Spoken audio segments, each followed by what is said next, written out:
ইরানের সর্বোচ্চ নেতা আয়াতুল্লাহ আলী খামেনির রাষ্ট্রীয় শোক ও দাফন অনুষ্ঠানে যোগ দেওয়ার জন্য ভারতের প্রধানমন্ত্রী নরেন্দ্র মোদীকে আনুষ্ঠানিক আমন্ত্রণ জানিয়েছেন দেশটির প্রেসিডেন্ট মাসুদ পেজেশকিয়ান।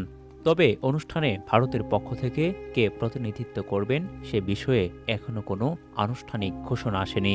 ভারতীয় সংবাদ মাধ্যমের খবরে বলা হয়েছে, ভারত ইরানকে তার বিস্তৃত প্রতিবেশী অঞ্চলের একটি গুরুত্বপূর্ণ অংশ হিসেবে বিবেচনা করে এবং দুই দেশের মধ্যে দীর্ঘদিনের কূটনৈতিক, অর্থনৈতিক ও সাংস্কৃতিক সম্পর্ক বিদ্যমান। পশ্চিম এশিয়ায় টানা ৪০ দিনের সংঘাত চলাকালে প্রধানমন্ত্রী নরেন্দ্র মোদী এবং ভারতের পররাষ্ট্রমন্ত্রী এস জয়শঙ্কর একাধিকবার ইরানি নেতাদের সঙ্গে যোগাযোগ ও আলোচনা করেন।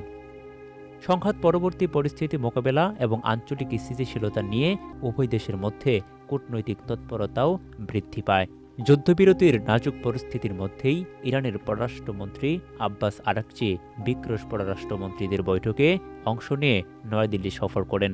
সফরকালে তিনি ভারতের পররাষ্ট্রমন্ত্রী এস জয়শঙ্করের সঙ্গে দ্বিপক্ষীয় বৈঠক করেন এবং প্রধানমন্ত্রী মোদীর সঙ্গেও সাক্ষাৎ করেন।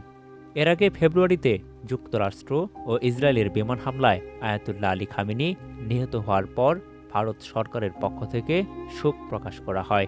ভারতের পররাষ্ট্র সচিব বিক্রম মিস্ত্রি নয়াদিল্লিতে অবস্থিত ইরানি দূতাবাসে গিয়ে শোক বইয়ে স্বাক্ষর করেন।